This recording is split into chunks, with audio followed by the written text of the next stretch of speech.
അവൻ ഇൻഡിക്കേറ്റർ ഇട്ടല്ലോ.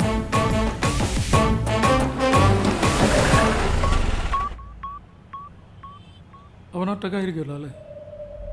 കണ്ടറിഞ്ഞൂടെ അവൻ ഒറ്റയ്ക്കാണോ അല്ലേ എന്നുള്ളത്. ആ, നമുക്ക് കയറി നോക്കാം. വാ.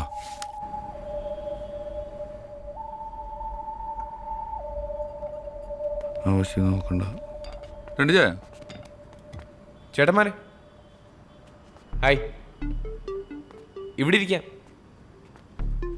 ഇരിക്ക്. ഏയ്, ഞാൻ കാപ്പിയാ പറഞ്ഞത്. നിങ്ങള് ഞങ്ങൾ ചായ പറഞ്ഞിട്ടുണ്ട്. എപ്പോഴും ഒരുമിച്ചാണല്ലോ. ആ ചുമ്മാ ഇറങ്ങിയത്. എന്താ ചെയ്യുന്നേ? ഞങ്ങൾ പാർട്ട്നേഴ്സാണ്.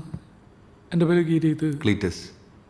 ഞാൻ മനീഷ്, RJ ആണ് ഇവിടെ മർക്കോണി FM-ല്. ജീവിതം പാട്ടിലാക്കുന്നു. ജീവിതം പാട്ടിലാക്കുന്നു. Thank you. കഴിഞ്ഞ ദിവസം മനീഷിനെ കണ്ടിരുന്നു. എവിടെ? ആ ജംഗ്ഷനിൽ വെച്ചൊരു ATM-ൻ്റെ ഫ്രണ്ടിൽ.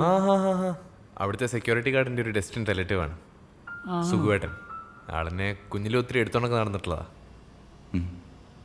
ഇനി എന്താ പരിപാടി? നേരെ ഫ്ലാറ്റിലേക്ക് തന്നെ.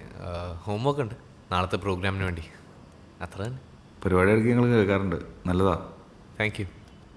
നമ്മൾ സിൻസിയറായിട്ട് എന്ത് കാര്യവും ചെയ്താലും അത് നന്നാവും അല്ലേ? അത് കറക്റ്റാ. ചെയ്യുന്ന ജോലി എന്തായാലും നമുക്കതിനോടൊരു സ്നേഹം തോന്നണം, എന്നാലേ നമുക്കത് ആസ്വദിച്ച് ചെയ്യാൻ പറ്റത്തുള്ളൂ. ശരിയല്ലേ? എല്ലാ ജോലിയും അങ്ങനെ സ്നേഹിക്കാൻ പറ്റണമെന്നില്ല. അല്ല, ഈ റോഡ് പണിയൊക്കെ ഉണ്ടല്ലോ, അതാരെങ്കിലും ആസ്വദിച്ച് ചെയ്യുന്ന ഗതികേട് കൊണ്ടല്ലേ ചെയ്യുന്നത്? ലോകത്ത് മുഴുവൻ റോഡുമുണ്ട് മനുഷ്യനെ ബുദ്ധിമുട്ടിക്കാൻ. മനീഷല്ലേ ഇത്? Hi hi. Hi hi. കുറേ ഫീമെയിൽ ഫാൻസൊക്കെ ഉണ്ടാവുമല്ലോ അല്ലേ? പാടത്ത് ഗെയിം. ഞാനതങ്ങനെ കെയർ ചെയ്യാറില്ല, പക്ഷേ നമുക്കല്ലേ തന്നെ കുറേ കാര്യങ്ങളുണ്ട്. എന്തത്? സിസ്റ്റേഴ്സ്, അമ്മയ്ക്ക് ചെറിയ ഹാർട്ടിൻ്റെ പ്രശ്നമൊക്കെ ഉണ്ടേ. അപ്പോൾ എന്തായാലും നിങ്ങൾ ഫ്രീ ആകുമ്പോൾ ഒരു ദിവസം ഫ്ലാറ്റിലേക്ക് ഇറങ്ങാം. നമുക്കൊന്ന് അടിച്ചു വിളിക്കാം. കഴിക്കൂ. വല്ലപ്പോഴും. ചേട്ടാ, ഇതൊന്ന് എഴുതിയേക്കണേ.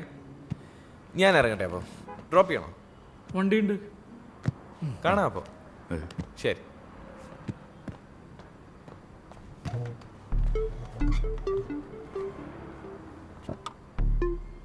ചെക്കനൊരു പ്രത്യേക ടൈപ്പല്ലേ? ഈ ചിക്കനാണോ സാറ്?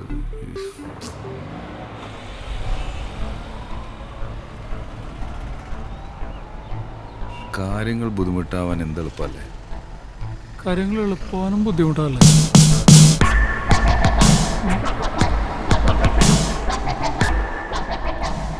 നല്ല ഒറിജിനൽ സാധനമാണ്. മിലിറ്ററി. അടി അടി. കുറച്ചുകൂടെ ഒഴിച്ചോ.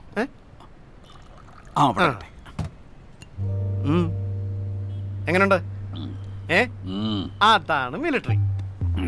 എനിക്കിതെ പറ്റിയൊന്നും അറിയില്ല, പക്ഷെ പലരും പറഞ്ഞിട്ടുണ്ട് മിലിറ്ററി നല്ല സാധനമാണ്. മിലിറ്ററി ചേർന്നാ മതിയായിരുന്നു. ഒരെണ്ണം കൂടി ഒഴിക്കേ. നിർത്തുന്നു തുടങ്ങുന്നു എന്നിട്ടൊന്ന് കോപ്പം നിർത്തിയേ. നിർത്തിയടാ. ഇതൊന്ന് ഇതോടെ നിർത്തിയത്. നിങ്ങളൊന്നും ഒരു കാലത്ത് നന്നാവൂല. ഇത് മിലിറ്ററി പിന്നെ മിലിറ്ററിയാണ് കുളിട്ടറിയാന്ന് ഓരോരുത്തർ കാലത്തിന് ഇറങ്ങിക്കോളും. അത് സാരില്ല മോനെ, എന്തോ എന്റെ പേര് ജോസ്മാൻ. ജോസ്മോനെ, എന്റെ ഒരു സുഹൃത്തെ ഒരു വർക്ക്ഷോപ്പ് തുടങ്ങിയടാ.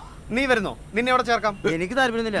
എടാ 400 രൂപ കിട്ടോടാ ഒരു ദിവസം. എനിക്ക് താല്പര്യം പറഞ്ഞില്ല, പിന്നെ ഒന്ന് കോപ്പ. മനുഷ്യനാടാ, അവന് താല്പര്യമില്ല.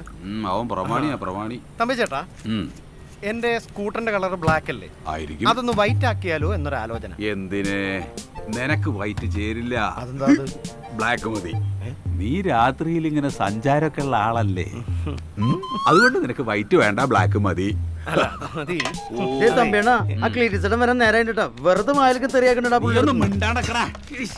രണ്ടെണ്ണം അടുപ്പിച്ച് വിളിച്ചേ. ക്ലീറ്റസ് വരുമോ? ക്ലീറ്റസ് ഒന്നും വരില്ല. നീ എവിടെ? സത്യത്തിൽ ഞാൻ വന്നത് അതിനല്ല. ഒഴിച്ചോ. ഞാൻ ഓർക്കായിരുന്നു തമ്പിച്ചേട്ടാ, നിങ്ങളും ദേ ഈ ചെറുക്കനും കാളകളെ പോലെ ഇവിടെ കിടന്ന് പണിയെടുക്കുക. നിങ്ങളുടെ ബോസുമാരില്ലേ, ആ ക്ലീറ്റസും ഗിരിയും, അവന്മാര് കാറൊക്കെ എടുത്ത് വലിയ സെറ്റപ്പിൽ കറങ്ങി നടക്കുക. ക്ലീറ്റസ് വലിയ കുഴപ്പക്കാരനൊന്നും അല്ല, പക്ഷെ ആ ഗിരി ഉണ്ടല്ലോ, അവൻ വിടക്ക.